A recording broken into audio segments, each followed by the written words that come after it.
Selamat datang di acara Bel Kata. Belajar katekismus anak. Tujuannya apa sih kita ikut Bel Kata? Nah, tujuannya adalah supaya kita lebih mencintai Tuhan dan firman-Nya. Teman-teman yang di rumah udah siap semua belum? Ayo semuanya duduk yang manis ya. Lipat tangannya. Terus telinganya dibuka. Siap-siap, kita mau sama-sama melihat dan menonton Bel Kata. Re, kamu kalau pagi bangunnya jam berapa kalau sekolah, Re? Aku sih mepet-mepet Git. Apalagi sekarang sekolah online. Enak kan gak usah berangkat pagi-pagi. Wah, jangan-jangan kamu bangun tidur gak mandi ya? Langsung ganti seragam terus sekolah? Ya kadang-kadang ya gitu. Abis ngantuk Git. Aku kan tidurnya malam. Jadi kamu gak doa sama gak baca Alkitab ya kalau lagi bangun pagi gitu, Re? Ya enggak Git. Kalau masuk sekolah jam 7, aku baru bangun jam setengah 7. Yang penting kan perut gak lapar kalau mau sekolah. Minum susu, makan roti, sama pisang goreng. Kan biar bisa konsentrasi. Walah, Re, kok gitu toh, Re? Emang kalau kamu bangunnya jam berapa Git? Aku setiap hari bangunnya jam 5 pagi, Re. Hah? Jam 5? Ngapain Git bangun pagi-pagi? Saat teduh, Re, doa dan baca Alkitab sama mama dan papa. Loh, tapi kan doa sama baca Alkitab bisa kapan aja. Iya sih, tapi aku udah dibiasain sama mama dan papa dari kecil. Sebelum melakukan kegiatan lain, kita berdoa bersama, Re. Oh, gitu ya Git. Iya, Re. Kamu mau kan ikutin aku? Tidurnya jangan malam-malam ya. Dan jangan kebanyakan main HP. Iya deh Git. Aku coba kayak kamu. Nah, gitu dong, Re. Halo anak-anak sekalian, jumpa lagi di Bel Kata dengan Bulani seperti biasa. Ini Halo, teman adik-adik. setia. Nah, anak-anak sekalian, tadi denger nggak tuh si Rere Gita? Si Rere seperti biasa, dia kalau bangun siang. Terus si Gita kalau mau sekolah bangunnya pagi-pagi. Terus ngapain tadi katanya Bulani? Bangun pagi untuk apa dia? Si Gita ya, Bu? Ya, Si Gita tuh kalau bangun pagi biasanya diajak sama papa mamanya berdoa dulu sebelum melakukan aktivitas yang lain. Katanya gitu tuh, oh Bu. iya. Nah, bagus tuh si Gita seperti itu. Sementara Rere bangunnya siang. Begitu bangun ingetnya apa? Teh manis, susu, roti, pisang goreng. Jadi dia itu malah nggak berdoa. Sementara Gita bangun pagi-pagi doa sama-sama sama papa mamanya.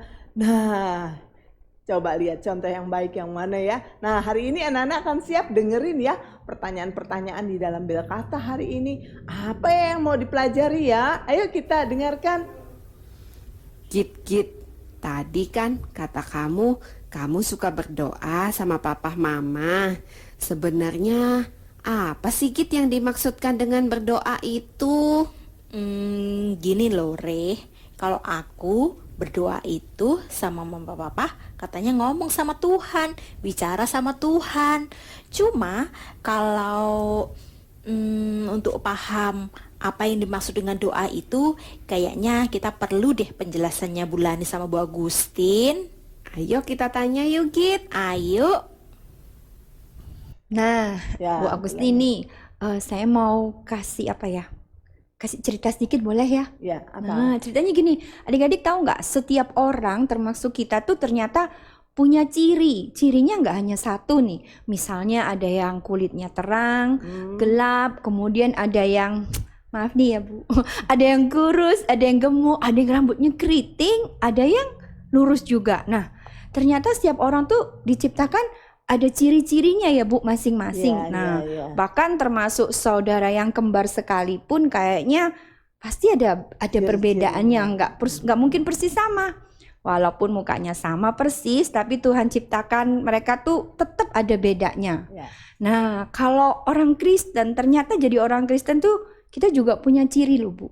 Apa tuh cirinya? Nah, kalau menurut saya ini ciri orang Kristen itu apa ya? Berdoa. Ketika seseorang sudah percaya sama Yesus, yaitu disebut apa? Hidup lahir baru dan tidak bisa lagi hidup tanpa berdoa. Nah, betul, menurut betul. Ibu gimana itu ya? Ya, harusnya ini menjadi cirinya orang Kristen, tapi sebenarnya salah satu karena selain orang yang berdoa, tapi juga orang yang mempraktekkan hidup dalam kasih, itu adalah ciri. Mungkin lebih tepatnya kita hak istimewa.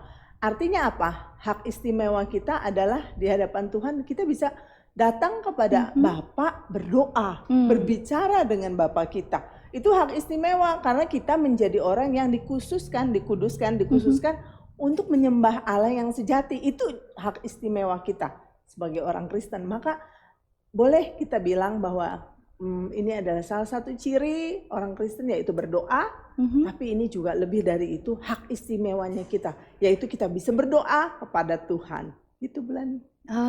Nah, kira-kira adik-adik yang di rumah sudah paham belum ya? Kalau Bulani agak-agak sedikit mau bertanya nih Bu, boleh ya? Ya. Gimana? Pertanyaannya Bulani gini, apa yang dimaksudkan dengan berdoa itu sih Bu sebenarnya? Nah, oke. Apa sih yang dimaksud dengan berdoa? Anak-anak tahu nggak tuh yang di rumah? Berdoa adalah meminta kepada Allah apa yang sudah dijanjikannya di Alkitab dan bersyukur untuk apa yang sudah dikaruniakannya. Jadi memintanya kepada Allah yang sudah dijanjikan Allah sesuai dengan Alkitab. Dan kita bersyukur untuk apa yang Allah sudah karuniakan. Nah, jadi kita bisa lihat di sini manusia kan peta teladan Allah ya. Dicipta untuk bisa berhubungan dengan Tuhan pencipta kita. Nah, ini hanya ada pada manusia, binatang nggak punya. Bulani. Pernah nggak Bulani lihat monyet sebelum makan berdoa? Enggak tuh Enggak. Bu. Lagi megang pisang. Terima kasih Tuhan, berkatilah. Pernah Nggak ada itu. Enggak. Jadi binatang tidak bisa berdoa karena dia bukan peta teladan Allah. Jadi tidak ada binatang macam apapun yang bisa berdoa. Tidak ada binatang yang dapat berbakti kepada Allah. Hanya manusia saja, karena manusia itu dicipta menurut peta teladan Allah. Diberikan sifat rohani oleh Allah dan bisa mengenal kebenaran yang Allah berikan. Jadi inilah yang membuat manusia berbeda dengan binatang. Maka waktu manusia berdoa, dia meminta kepada Allah apa yang sudah dijanjikan oleh Allah di dalam Alkitab. Dan harusnya bersyukur untuk apa yang sudah Allah karuniakan kepadanya. Seperti itu. Itu namanya berdoa. Jadi meminta kepada Allah apa yang sudah dijanjikan Allah di Alkitab. Dan bersyukur untuk apa yang telah dikaruniakan Allah. Seperti itu Bulani. Nah, kita bersyukur loh jadi manusia bisa meminta kepada Allah. Bisa meminta, dikasih, berarti nggak semua orang bisa dapat meminta ya kalau nggak punya hubungan yang deket gitu. Iya, karena ini ada hubungan, kita menjadi orang yang dikhususkan untuk bisa beribadah kepada Allah, itu ada hubungan. Karena itu ini hak istimewa disebutnya, hak istimewa kita sebagai anak-anak Tuhan. Jadi anak-anak berdoa adalah apa? Meminta kepada Allah apa yang sudah dijanjikannya di Alkitab. Jadi nggak boleh yang di luar Alkitab ya. Nah itu jadi yang dijanjikannya di Alkitab. Dan kita harus bersyukur untuk apa yang telah Allah karuniakan kepada kita. Demikian ya anak-anak sekalian. Re, iya Git, gimana tadi penjelasannya? Apa yang dimaksud dengan berdoa itu? Jadi, berdoa adalah meminta kepada Allah apa yang sudah dijanjikannya di Alkitab dan bersyukur untuk apa yang telah dikaruniakannya. Wah, bersyukur banget ya kita tahu apa itu maksudnya berdoa. Nah, sekarang Re, dalam nama siapakah kita selayaknya berdoa ya? Ayo kita coba tanya lagi yuk. Yuk kita panggil Bu Agustin dan Bu Lani Re. Ayo Bu Agustin. Bu Lani. Nah, Bu, ini anak-anak ada pertanyaan lagi. Apa itu Nah, pertanyaannya? pertanyaannya seperti ini.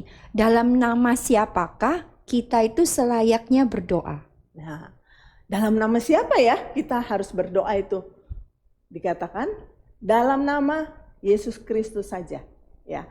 Jadi di sini semua orang kan yang beragama pasti berdoa ya Bu. Iya, pasti. Orang Islam berdoa sendiri, versinya sendiri. Orang lain-lain yang agama-agama Hindu, Buddha juga berdoa dengan caranya. Nah, orang Kristen punya ciri khas nih, berdoanya dalam nama Kristus saja. Apa yang membedakan orang Kristen dengan orang dengan agama lain yang sama-sama berdoa?